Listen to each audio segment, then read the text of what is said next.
Hi friends, welcome to our channel அம்மி சட்னி. இன்றைக்கி Sunday ஸ்பெஷலில் நம்ம பார்க்க போகிறது என் ஹஸ்பண்டோட சைல்ட்ஹுட் ஃபேவரேட் தேங்காய் பன். இந்த தேங்காய் பன் உங்களோட சைல்ட்ஹுட் ஃபேவரேட்டாகவும் இருந்ததுன்னா மறக்காமல் கமெண்ட் பண்ணுங்கள். இந்த டேஸ்டான தேங்காய் பன்னை எப்படி செய்கிறதுன்னு தொடர்ந்து பார்க்குறதுக்கு நம்மளோட அம்மி சட்னி சேனலை சப்ஸ்கிரைப் பண்ணிவிடுங்க. இப்போ இந்த தேங்காய் பன்னை எப்படி செய்கிறதுன்னு பார்க்கலாம். இதுக்கு ஒரு பெரிய பவுலில் அரை கப் அளவுக்கு காய்ச்சின பாலை லைட்டாக சூடுபடுத்தி ஊற்றிக்கலாம். இதில் அரை ஸ்பூன் அளவுக்கு ஈஸ்ட்டு சேர்த்துக்கலாம். இப்போது இதில் 2 ஸ்பூன் அளவுக்கு சர்க்கரை சேர்த்துக்கலாம். ஈஸ்ட்டும் சர்க்கரையும் கரையிறதுக்காக ஒரு 2-3 நிமிஷம் இதை நம்ம நல்லா மிக்ஸ் பண்ணி விட்டுக்கலாம். பால் ரொம்பவும் சூடாக இருக்கக்கூடாது, அது மாதிரி ஆறிப்போயும் இருக்கக்கூடாது. இது மாதிரி மிதமான சூட்டில் இருந்தால் தான் ஈஸ்ட் ஆக்டிவேட் ஆகும். 5 நிமிஷத்துக்கு அப்புறம் பார்த்தோன்னா ஈஸ்ட்டும் சர்க்கரையும் நல்லாவே கரைஞ்சிருக்கும். இப்போ இதில் மைதா மாவு சேர்த்துடலாம். எந்த கப்பால் பால் எடுத்தோமோ அதே கப்பாலேயே 2 கப் அளவுக்கு மைதா மாவு சேர்த்துக்கலாம். இப்போது மைதா மாவை பாலோடு சேர்த்து நல்லா கலந்து வச்சுக்கலாம். கண்டென்ஸ்டு மில்க் பதத்துக்கு பாலை திக்காக காய்ச்சி அரை கப் அளவுக்கு எடுத்து வச்சுருக்கோம். அந்த பாலை மாவில் 2 தடவையாக சேர்த்து நல்லா பிசைஞ்சு எடுத்து வச்சுக்கலாம். மாவு பிசைஞ்சாச்சு. இப்போ கையில் கொஞ்சமாக எண்ணெய் தடவிட்டு மாவு நல்லா சாஃப்டாக பிசைஞ்சு எடுத்து வச்சிடலாம். மாவு ரொம்ப திக்காக பிசையாமல் இது மாதிரி கொஞ்சம் சாஃப்டாகவே பிசைஞ்சு எடுத்து வச்சுக்கலாம். இப்போ ஒரு மூடி போட்டு 2 மணி நேரம் வரைக்கும் வச்சிடலாம். இப்போது 2 மணி நேரத்துக்கு அப்புறமா ஈஸ்ட் நல்லா ஆக்டிவேட் ஆகி மாவு புஷ்ஷுன்னு உப்பி வந்திருக்கு.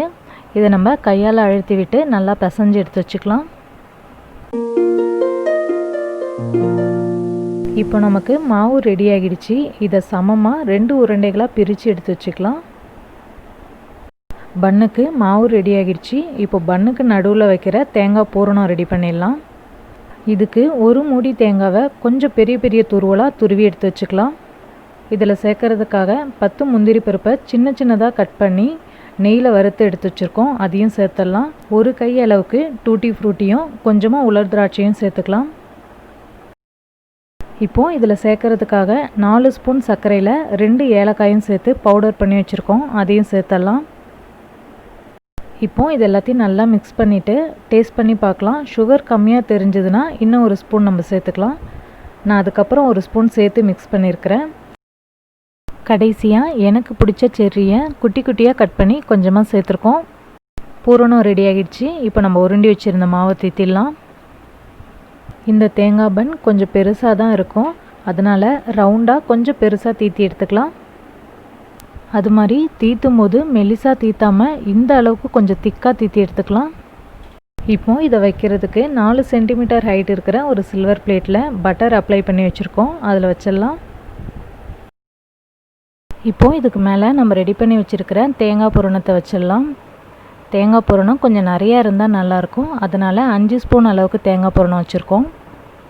ஓரங்களில் அதிகம் இடம் விடாமல் பூரணத்தை இந்த அளவுக்கு ஸ்ப்ரெட் பண்ணி விட்டுட்டு அதுக்கு மேலே நம்ம ரெடி பண்ணி வச்சுருக்கிற இன்னொரு மைதா ஷீட்டையும் வச்சிடலாம். இப்போது 2 மைதா ஷீட்டோட ஓரங்களையும் ஒன்றா ஒட்டி விட்டுடலாம்.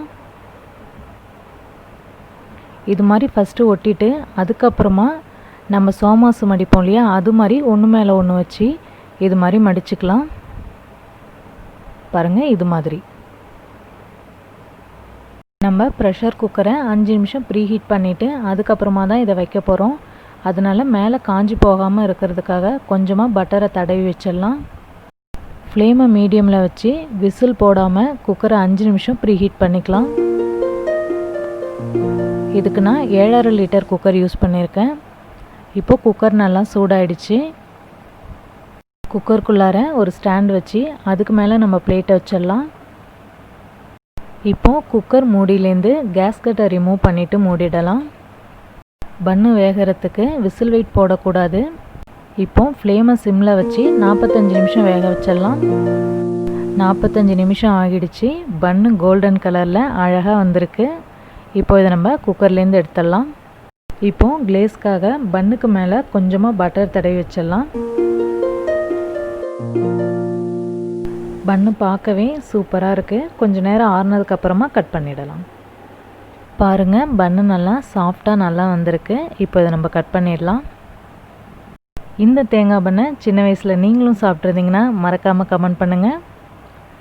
இப்போ நமக்கு எவ்வளோ சாப்பிட்டாலும் திகட்டாத சுவையான தேங்காய் பன் ரெடி ஆகிடுச்சு. இதோ இந்த பீஸ் உங்களுக்காக. இந்த தேங்காய் பண்ணை நீங்களும் உங்கள் வீட்டில் செஞ்சு ஃபேமிலியோட என்ஜாய் பண்ணி சாப்பிடுங்க. இந்த வீடியோவை லைக் பண்ணுங்கள், ஷேர் பண்ணுங்கள், மறக்காமல் உங்களோட ஸ்வீட்டான கமெண்ட்ஸ் எங்களுக்கு அனுப்புங்க. தேங்க்யூ.